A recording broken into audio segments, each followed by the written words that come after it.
은혜를 아는 자 돈에 자유하리라 라는 주제로 말씀을 나누겠습니다. 사람들은 왜 돈을 추구하며 살아갑니까? 그 이유는 돈이 인생의 해결책이라고 생각하기 때문입니다. 부유한 사람들부터 빈궁한 사람들까지 모두 상대적으로 차이는 있지만 모두 재정적인 어려움을 가지고 있는 것이 현실입니다. 그래서 이런 현실적인 어려움이 닥쳐왔을 때 보통 먼저 드는 생각이 무엇이냐면 내가 돈만 많았어도 이런 고생은 안 한다입니다. 사람이 사는 세상에서 보편적인 문제에 대한 보편적인 해결책이 바로 돈이 되어버렸습니다.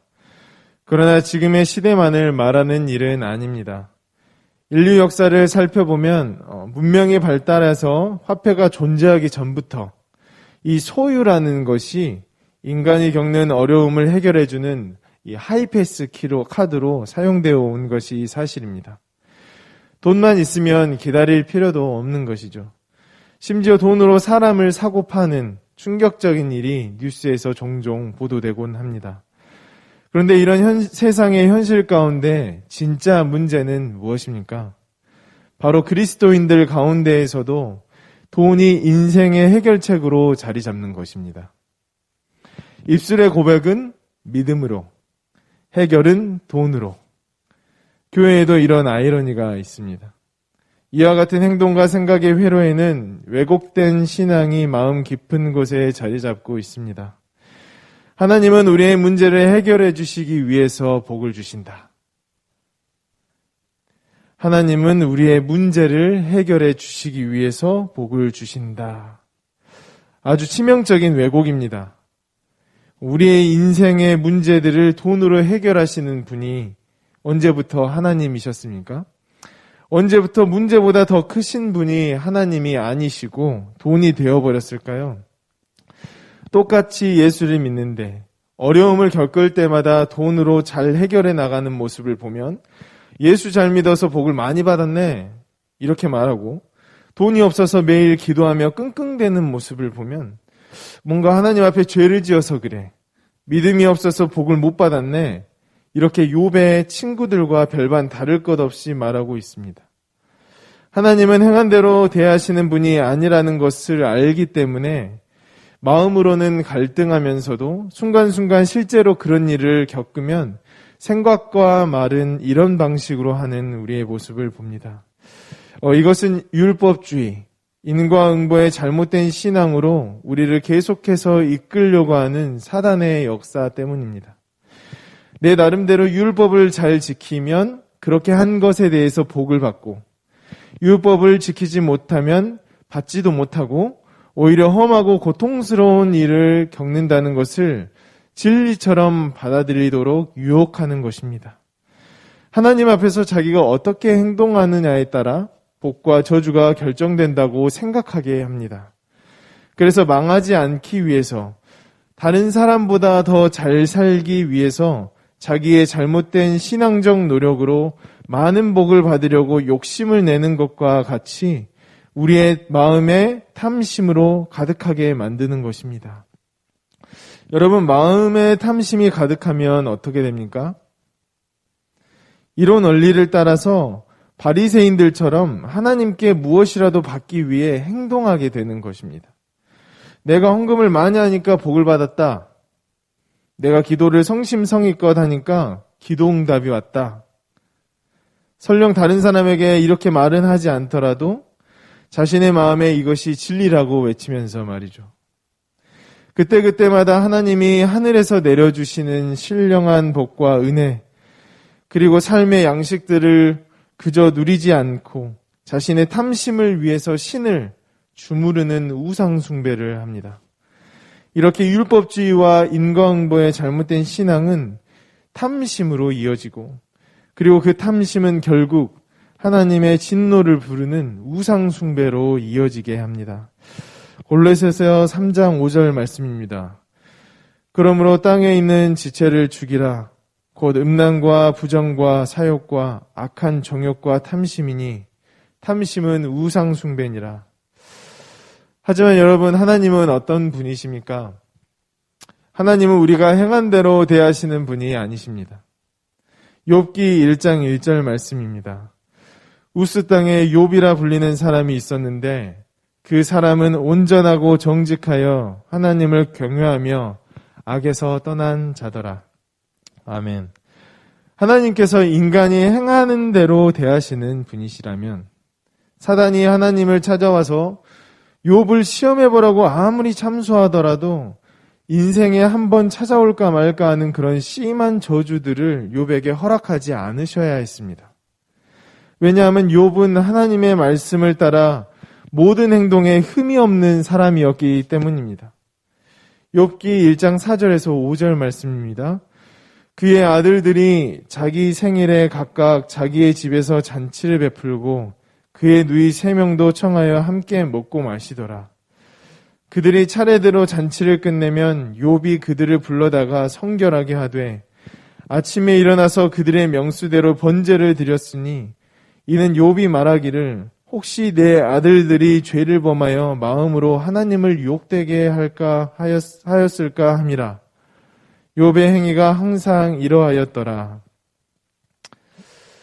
하지만 하나님은 욥의 마음의 깊은 곳까지 모두 알고 계셨습니다. 특히 욥이 하나님에 대해서 사람이 행한 대로 대하시는 분이라고 이해하고 있는 것도 알고 계셨습니다. 하나님은 욥의 신앙이 교정받기를 원하셨습니다.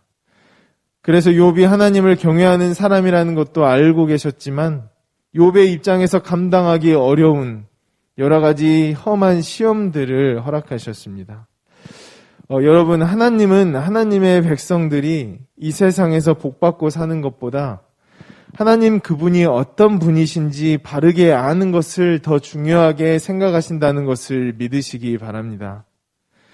그래서 우리의 삶에 그 하나님을 누리게 하시기 위해서 영원전부터 계획하신 일들을 우리 한 명 한 명의 인생에 적극적으로 개입하셔서 행하시는 분이시라는 것을 믿으시길 바랍니다. 비록 우리가 느끼기에 험한 시험과 고난일지라도 그 모든 과정이 하나님 안에 있기 때문에 그것이 우리에게 복입니다.